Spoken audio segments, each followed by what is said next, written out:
estudante! Continuando a semana de acolhimento do ciclo 4, quero lembrar que o PET 4 está disponível para download no site estudeemcasa.educação.mg.gov.br. Quem está conosco é a professora Mônica Couto, de Geografia. E nesta aula vamos retomar o tema População Brasileira, que foi necessário para que os alunos pudessem resolver os exercícios do PET 3. Não é isso, professora Mônica? Olá, Dani. Olá, estudante do 5º ano. Então, como a Dani disse, ganhamos mais um fôlego e faremos, então, a retomada e a correção de algumas atividades que você realizou aí no PET, no seu PET 3. Então, antes da gente começar a trabalhar mesmo essas questões que você desenvolveu no seu PET, eu queria te convidar a uma retomada bem breve dos principais conceitos, das principais aprendizagens que tivemos nesse PET. Então, a primeira delas é que nas primeiras 2 semanas a gente fez uma retomada de que o Brasil, o nosso país, ele é constituído por diferentes grupos, étnicos. Então, a gente teve influência de pelo menos 3 grupos, Os indígenas, aquela população originária, aquela população que já vivia no nosso território brasileiro, que se constitui posteriormente enquanto um estado, nação, enquanto um país, Os povos indígenas, então, as diferentes etnias, os africanos que foram trazidos, e aí trazidos de maneira forçada e foram escravizados, dentro desse contexto de constituição do nosso país, e os europeus, mais especificamente na figura dos portugueses, que foram aqueles que colonizaram o nosso país. Então, a constituição da nossa sociedade, da nossa população, ela é bem diversa e vem dessa integração desses povos. E diga-se de passagem que não foi uma integração amistosa, Se a gente pensa em indígenas e africanos, foram povos que de diferentes formas resistiram ao colonizador. Os indígenas resistiram a essa chegada de um povo diferente, que julga a sua cultura e em grande medida nega a sua cultura, e os africanos, por esse motivo de terem sido trazidos não por um desejo, mas terem sido obrigados a vir para um outro território. Então, somos uma população que também viveu grande parte de um movimento de resistência, que se organiza até os dias atuais, A população indígena e a população negra no Brasil, ela ainda precisa fazer frente para ter reconhecido os seus direitos. Uma segunda coisa que salta aos olhos na semana 3 e 4 do nosso PET está relacionado a essa transição da população brasileira do espaço rural para o espaço urbano. Nas questões, a gente vai conversar um pouco do porquê desse êxodo rural de grandes contingentes populacionais ao longo da história de formação do nosso território. E vimos também, especificamente na semana 3, como é então que está dividida essa população brasileira. Quantos somos, Como é que a nossa pirâmide etária representa a divisão por idade e por sexo, homens e mulheres? Então, para a gente fazer esse passeio, esse giro pelo PET, eu te convido a participar comigo de um quiz. Vamos fazer então um jogo de perguntas e respostas, que tem o objetivo de apresentar a você então essas características, tanto da constituição da população brasileira, quanto da sua distribuição. E como todo jogo tem regras, o nosso quiz também tem regras. Então eu te convido a pegar uma folha, o seu caderno, para fazer o registro das suas respostas. Eu te desafio a respondê-las em, no máximo, 20 segundos. Eu te desafio a escolher uma única resposta. Teremos 3 opções de resposta e só uma é a correta. Eu te desafio, então, ao final, quando fizermos a conferência das suas respostas, anote suas dúvidas, busque solucioná-las com seu professor presencial ou nos encaminhar no momento do Tira Dúvidas. Preparados? Carregando, então, o nosso jogo. Vamos, então, para a nossa primeira pergunta? Então, a nossa primeira pergunta, ela traz um mapa de densidade demográfica, um mapa que representa a distribuição do povo brasileiro pelo território. E aí eu te pergunto, a partir da observação do mapa, onde é que se concentra o povo brasileiro? Na região amazônica? Na faixa próxima ao litoral ou na porção central do país? E aí eu chamo a sua atenção que os tons de amarelo mais claro, eles representam áreas com menor densidade demográfica. Os tons puxados para o alaranjado, para o vinho e para o vermelho representam a concentração da população. Então, Dani, arrisca? Arrisca, eu acho que é próximo ao litoral, hein? Olha, a Dani então trouxe uma hipótese. A Dani acredita que é próximo ao litoral. Se a gente observa a coloração do mapa, de fato, a população brasileira ela está concentrada na faixa próxima ao litoral e muitas das cidades estão mesmo na região costeira. Isso então faz a gente retomar a nossa história, né?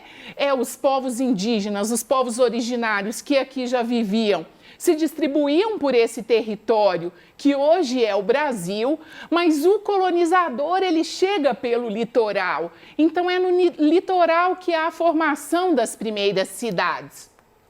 Por que não é a região amazônica? A região amazônica é o local onde concentram as populações indígenas, mas pelas condições naturais, né, de umidade, o volume de chuva é muito elevado, a gente tem a questão da floresta ser muito densa, a gente tem evidência de doenças, né? Então isso tudo faz com que seja mais difícil ocupar a região norte do Brasil. Ainda nos dias atuais é a menos povoada aí do nosso território. E aí quando a gente pensa a população que vive na região norte, tem algumas peculiaridades. Moram, por exemplo, em palafitas, né? Aquelas casas que são suspensas para evitar inundações no período de cheia dos rios. Então isso justifica a não elevada densidade demográfica na Amazônia. A porção central do país, que a gente está dizendo aí do centro-oeste, ela foi uma região que foi ocupada ao longo da história, né, de constituição do território brasileiro, aquela ideia de entradas e bandeiras, e hoje ela é uma região que sobressai aí nas relações associadas à agropecuária. São regiões de extensas propriedades agrícolas.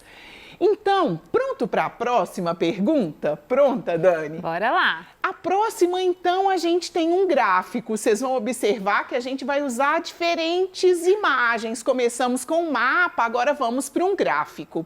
E aí eu te pergunto, o gráfico, ele representa ao longo dos anos aí de 1940 a 2000, onde estava localizada, qual o percentual, o número aí, de população que vivia no campo e na cidade. E aí a pergunta para você é, em qual década a população urbana sobressai em relação à população rural? Em que momento no Brasil deixamos de ser prioritariamente rural, um país associado à ocupação do campo, e passamos a um país associado às cidades, à área urbana? É uma leitura de mapa, né, de gráfico, né, que dá para ser feito com uma certa tranquilidade. O tom de verde, população urbana, o tom de alaranjado, população rural. Então, qual é a década? A Dani vai arriscar? Vou arriscar no 1970, que o azulzinho sobressai aí no laranja. Isso, então aqui, se a gente faz essa observação, a gente percebe que 1940, 50, 60, população rural, representada aí nos tons de alaranjado, ela era maior do que a população urbana. E como a Dani destacou, então, em 1970, a gente tem um marco no Brasil de que a maior parte da nossa população passa a ser urbana. E isso deve te gerar uma inquietação, né? Por que então? O que acontece no espaço do campo que faz com que essa população migre em grandes contingentes, ou seja, em um volume grande de pessoas, para o espaço da cidade? Então, eu tenho pelo menos 3 argumentos para a gente conversar, para te explicar por que essa população, então, passa a ser maior no espaço urbano do que no rural. O primeiro ponto é a concentração de terras no espaço rural ou do campo. Então, acontece que as grandes propriedades, os latifúndios, eles começam a se expandir e a adquirir as terras dos minifúndios, ou seja, as pequenas propriedades, geralmente de um agricultor familiar que cultivava aquela terra e criava os animais naquele espaço.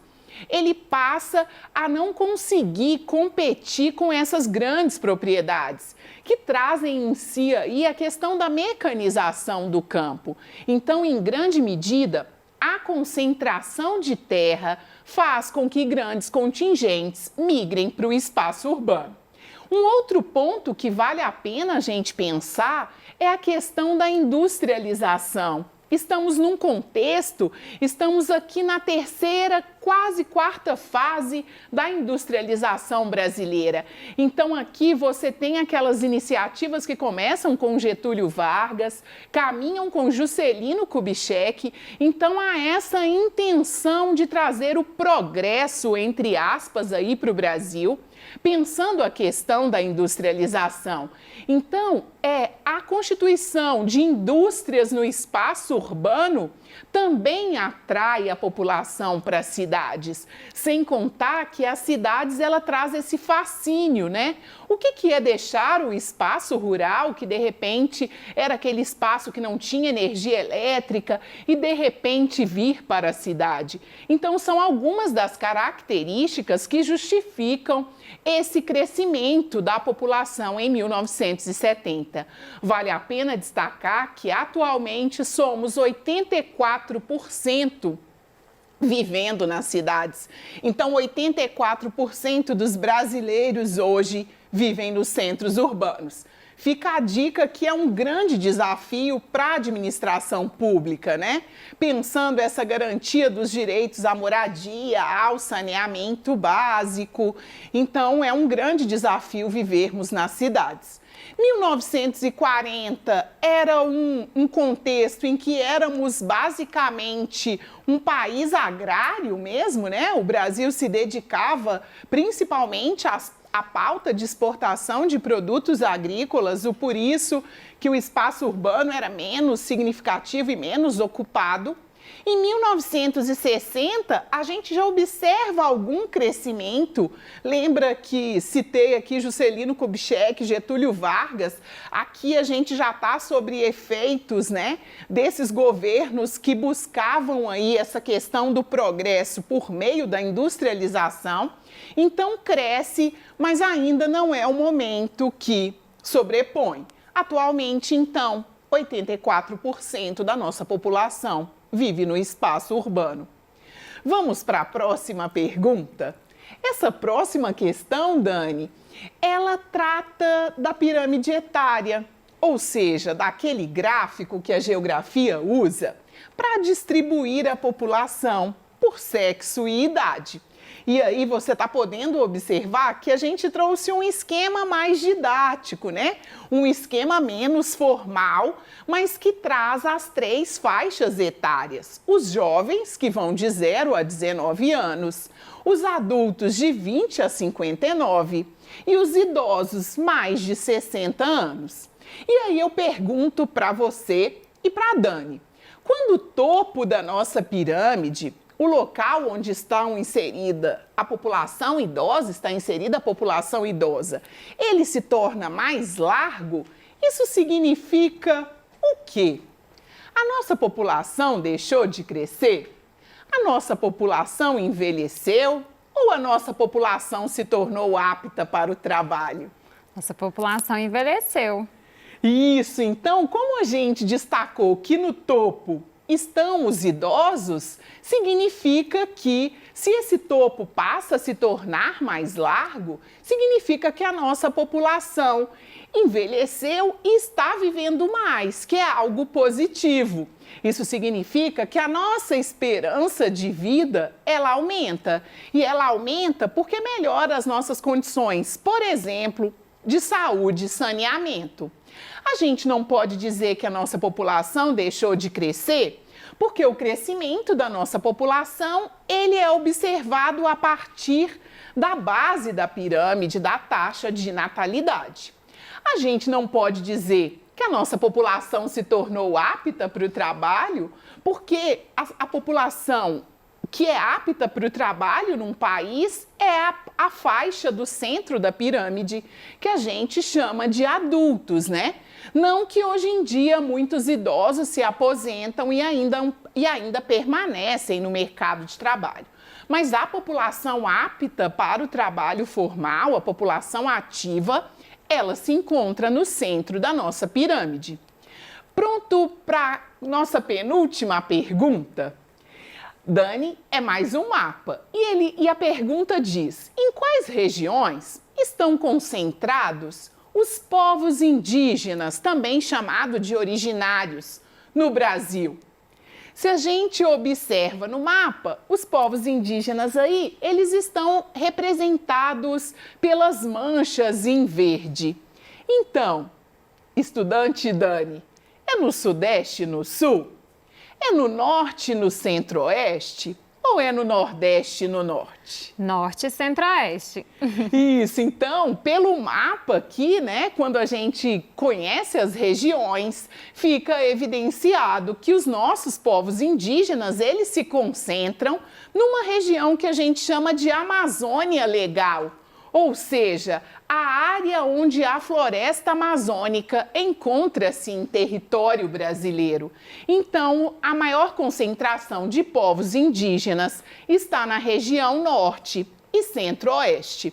Embora sudeste e sul não sobressaiam, no mapa você vê pequenas pintinhas, existem também povos indígenas. Em Minas, por exemplo, contamos com pelo menos 14 etnias. No norte e no nordeste salta aos olhos o Maranhão, né? Mas os demais estados têm uma população bem pequena. Prontos para a última pergunta? Talvez a mais fácil de todas, Dani. O mapa que a gente tem aqui, ele representa qual região brasileira? O Centro-Oeste, o Sul ou o Sudeste? O Sudeste, a nossa região aqui. Isso, então pelo mapa, né, Minas, pelo seu contorno, né, esse triângulo mineiro que faz essa ideia de um nariz aí, ele salta aos olhos, é muito fácil identificar a região Sudeste.